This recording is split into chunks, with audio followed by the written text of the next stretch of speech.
Go. Hi, I'm Harry Siemens. I'm with the Manitoba Aerial Applicators Association, and today we're visiting with Jon Bagley.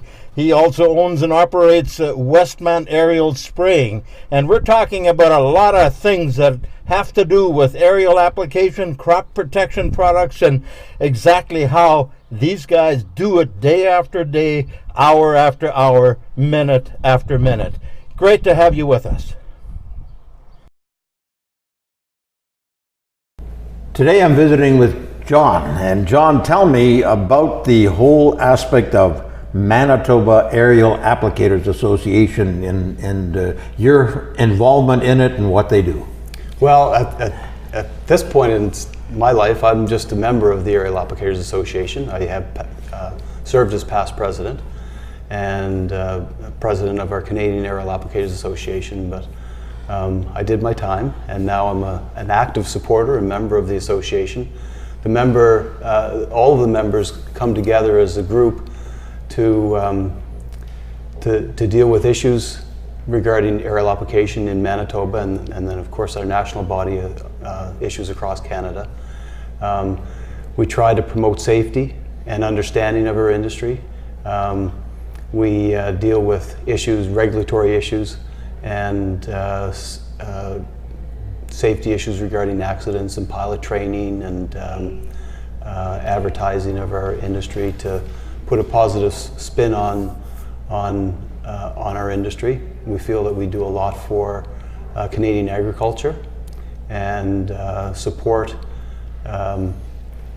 the production of food in Canada. So, and in Manitoba in particular, we have a large very intensive crop plan with a lot of farmers, a lot of potatoes in Manitoba, so aerial application is a very necessary part of agriculture in Manitoba for sure.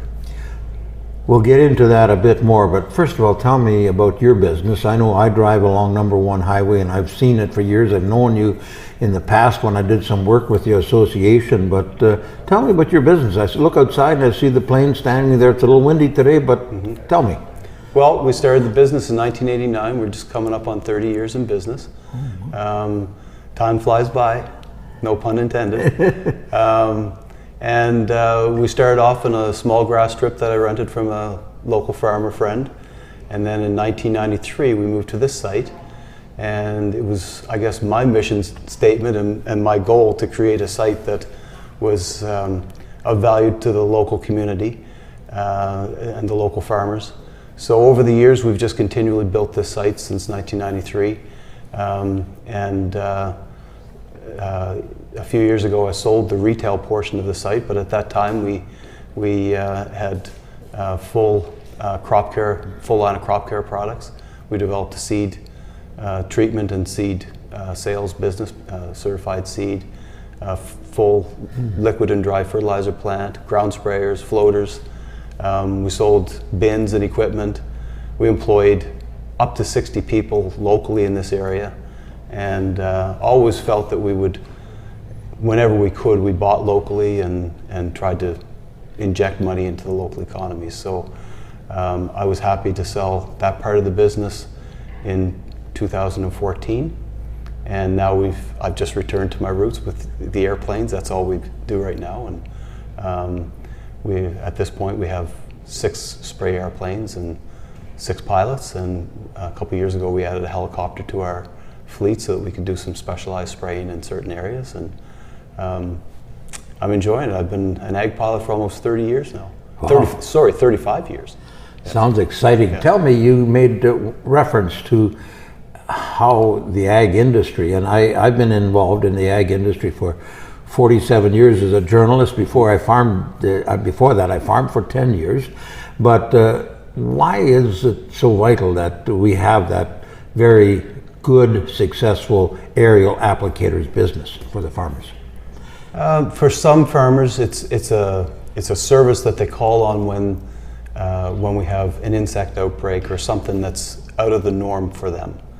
But for many farmers, it's a part of their annual budget, so to speak, right? Yes. Yeah. They have there's for instance a new thing that's just come into the marketplace over the last few years is Shatter-Resistant Canola. So you don't have to swath your canola. So that has to be sprayed to help dry it down before they go in and straight cut it.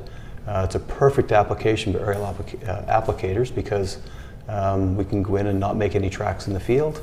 We don't disrupt the pods as we fly over it, and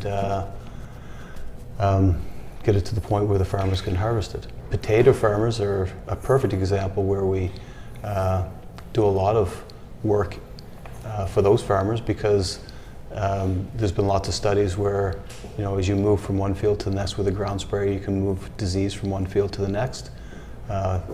Wheel compaction is a big issue in potatoes for potato quality and so on. So the airplanes are a perfect vehicle for that also. We're not out to compete with the ground sprayers, but we complement the ground sprayers in many ways.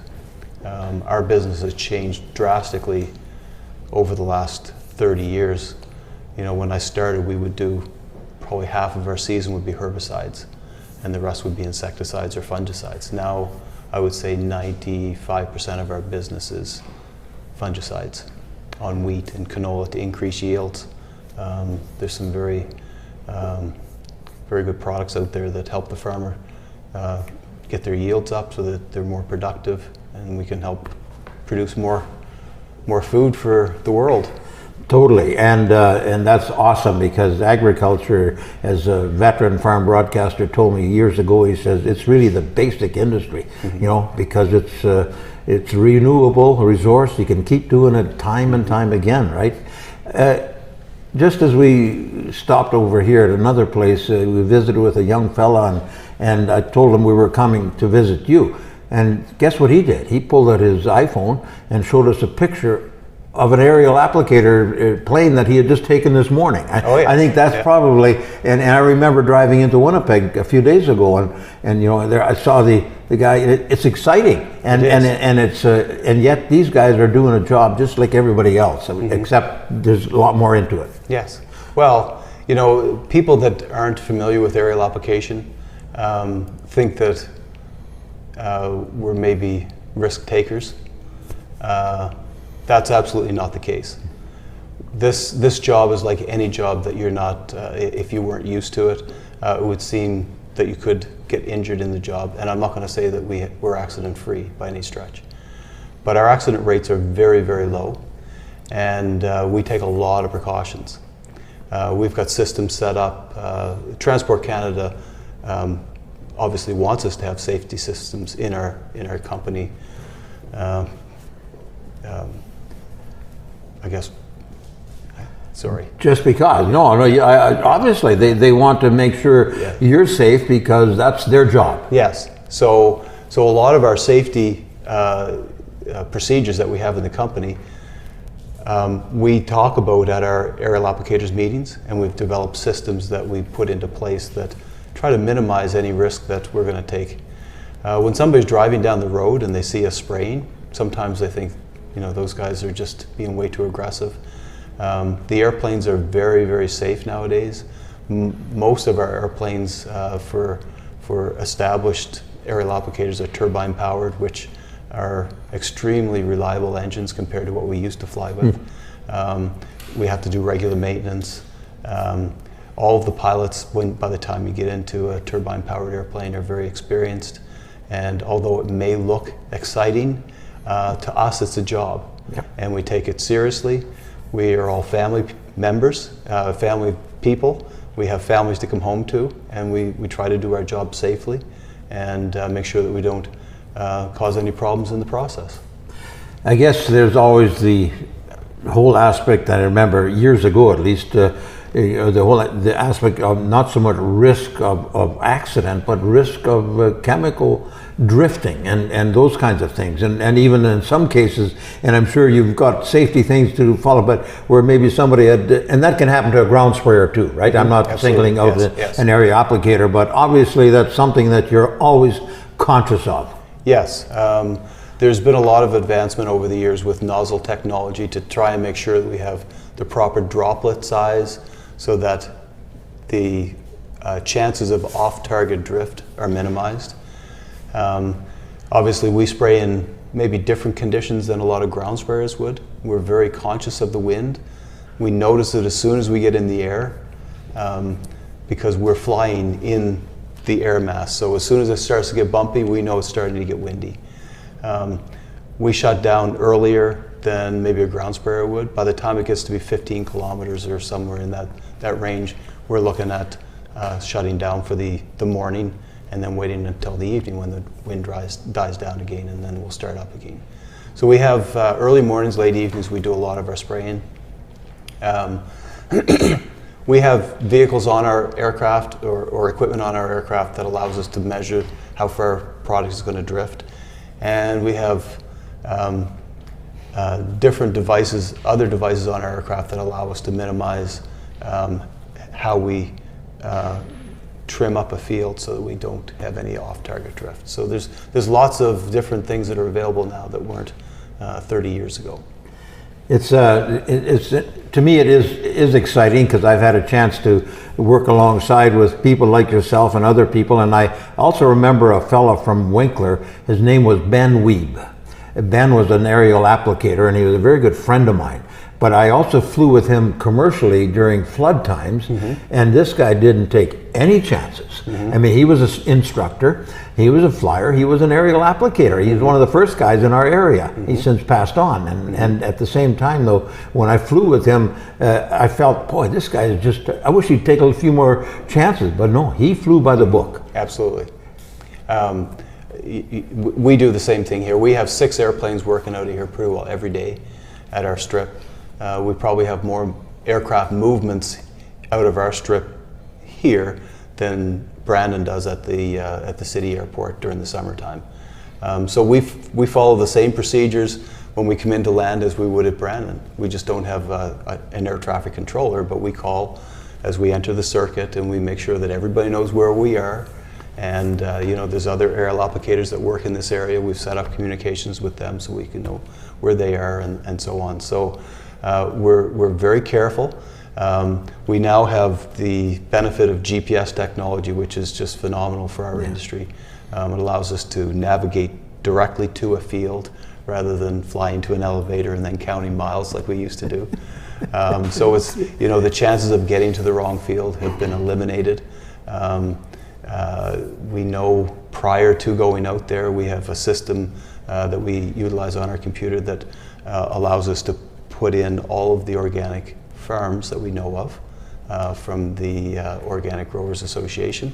So we know when we're going to be spraying next to an organic farm. We know where all the towers are. We also have what we call our customer request list, where people that don't want us flying over their yard or don't like the noise of the airplane in the morning because they're shift workers and that type of thing. We put all of those yard sites into our computer, so when we're going out to the field, we know to avoid those areas. In fact, we just bought a couple of new airplanes last year and this year that are kind of the whisper quiet airplanes. So they've got extra blades on the propeller, so that and really they have extra power too. But we didn't buy them for that. We bought them because we have to interface with a lot of urban people nowadays. And a lot of urban people that work in the cities are moving outside the city into the countryside next to Brandon or other towns. And we're trying to be respectful of that. Even though we do still have to carry out our jobs, we try to respect their privacy and their right to have a quiet existence, I guess. So we've got these airplanes that are almost totally quiet. They're as quiet as a truck going down the road. Is that right? So we're pretty pleased with that, and I've had a compliment from one customer that that didn't like the noise in the past, and she said, "I just can't believe how quiet that airplane is." So, I live in Winkler. I live not far from the airport there, and I hear the noise. Especially, I'm an early riser. Yes. I hear the planes warming up and taking off. You know, you can hear that. You always know when it's an aerial applicator taking off, right? So they start pretty early. Tell me, John, as a pilot, what do you do when you get ready for the next day of spraying? Okay, well, I get up at 3:30 in the morning every day, check the wind, make sure that it's good to go, and then I start calling the pilots and the ground crew. My wife calls the ground crew, and I call the pilots, and we try to get here by about 4:30, and then by 5 o'clock we're in the air. That's during July. As the season goes on, then of course daylight comes a little bit later in the morning, but by 5 we can see to get when we get to the field and start to spray. So then we spray until the wind starts to pick up. By about 11 o'clock quite often, or noon, we have to shut down. Some days it's earlier, and then the pilots go home and have a rest. And then by about 4 o'clock, a new weather forecast comes out. I look at it, I make a determination whether they should start heading in or not, and then we spray for the evening if it's good. By about 10 o'clock, we're back home again, getting ready to get up in a few hours to come back at it. Yeah. So you have different seasons, yeah. Obviously, right? I mean, you have, so tell me take me through the seasons.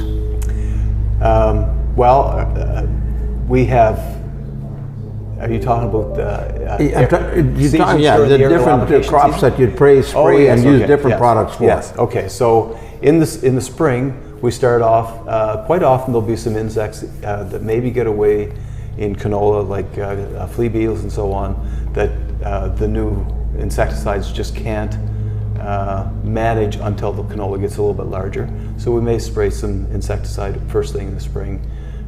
We also send airplanes down to Quebec to do some spruce budworm spraying. They're gone for a month. And then by about the middle of June, we start spraying potatoes, and we also do some herbicide work typically nowadays it's mainly in pastures and fence lines and that kind of stuff. We used to do a lot of crop spraying, herbicide crop spraying, but the ground sprayers have kind of taken that over, and I'm happy to let them do that. And then by the 1st of July, we're big time into potatoes and wheat and canola fungicides. And that takes us, on a normal year, that would take us till about the 3rd week of July. And then that stops, and then we'll carry on with potatoes right through until the middle to the end of September. And now, as I mentioned earlier, we have this new market that's emerging, I guess, is I don't know if I'd call it desiccating, but drying down canola for the straight cutting canola. Right, yeah. So that's a newer market that will start to expand over the next couple of years. A friend of mine did a story in Saskatchewan with the aerial applicators there. We're together with the Saskatchewan government. They're registering them and maybe training them to get involved in some of the water bombing stuff. Is that something that you could talk about here? Well, we funny you should mention that. We just spent the last 17 years in a what they call a SEAT program, single engine air tanker program, with the province of Manitoba. And it was very successful. We had some people that were very interested in promoting that type of service in Manitoba. Manitoba government has a whole fleet of their own aircraft, Canadair 415s now, which we call water skimmers. They skim along the water and pick up the water. Manitoba is perfect country for that because they have so many lakes. Yeah. But there was a place for the single engine air tanker, and we got on that program in 2000 and just exited that program in 2017. We still do some work for the province, but we had a number of drier years. But during that period, we built up a fantastic business with the province, and I enjoyed it thoroughly, going out and firefighting and protecting communities and forests and that type of thing. It was a very different type of a career for us, but it complemented our aerial spraying. And it was a different branch of our business that I was a little bit sad to let go, but that's not the province's direction anymore. So, but we had a good time doing it. We had bought some very large airplanes, and I got to fly some great airplanes and see the north, and I actually met my wife up north. So okay, tell me, I took a drones registration course a couple of months ago in Winnipeg, and initially I was going to become I thought a drone pilot, but once I took the course, I had second thoughts about all the kinds of regulations and things, and especially liabilities. So do you have any concerns with the drones flying and getting in the way, or has that never been a problem? No, we have concerns. We've had a lot of meetings regarding drones, provincially and nationally, and the number of drones that are going to be in Canadian and U.S. airspace over the next number of years is going to grow exponentially. Totally. And not all of them will be licensed operators. No. In fact, very few of them. Fraction. I'll just use an example in the potato industry. That industry employs a lot of independent agronomists to come out and scout their crops. And when they do that, the new technology now is to have the drone fly over, and they can take special imagery of the field and see if there's deficiencies, in fertilizer and that kind of thing. So they're flying over the same fields that we're spraying. So we have developed communication with the drone operators, the independent agronomists. If they're flying drones, they'll call us and ask us where we're flying, or they'll call us and tell us where they're going to be flying. I think there needs to be more communication on this because it hasn't reached its full potential yet, and I think we'll probably see in the future that we'll have to have better ways of knowing where these people are going to be. There is a system that's being developed. Technology moves so quickly nowadays. ADS-B is a type of a transponder that allows you to see other things in the air. And my helicopter, for instance, will tell me where there's other aircraft flying that have transponders in them. And these drones, if you get, as the technology gets better and some of the stuff gets cheaper, they'll be able to emit a signal that an airplane with the proper type of transponder will be able to detect and know where they are.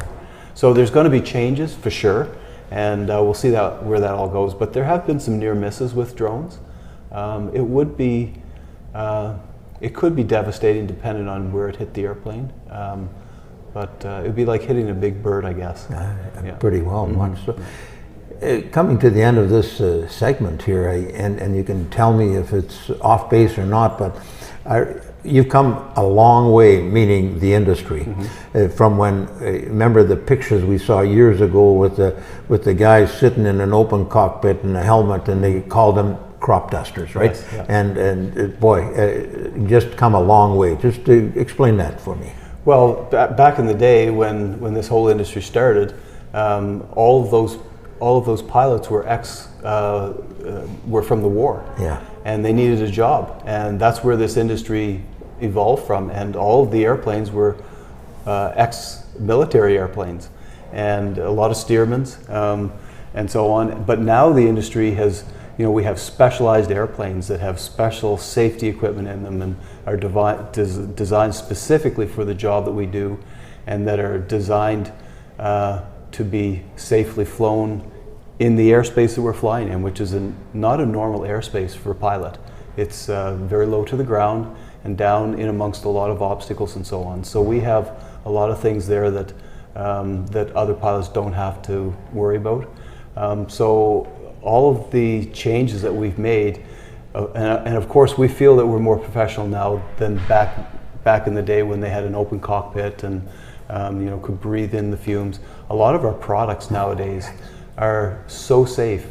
They're safer than drinking a cup of coffee, as an example. So the products that we use, the equipment that we use, the training that the pilots have to take. When I started 35 years ago, I did take a spray course, but every airplane that I got in after I took that spray course, I had to teach myself how to fly because it only has one seat in it.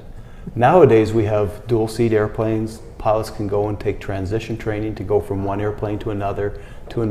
So it's a totally different industry, and the professionalism has gone up immensely over the years. Yeah. So we're very proud of our industry. We have our own insurance fund, as an example, where we insure all of our own aircraft in this fund, and so now we can track all of our accidents, whereas we couldn't when it was with just public insurance. And our accident rates are phenomenally low. I can see that. Even though when there is an accident, it seems to get a headline, the number of accidents compared to the number of hours that we fly in a short period of time and the number of acres that we cover is extremely low for any aviation industry. Anything else you'd like to add? I think that's good for now.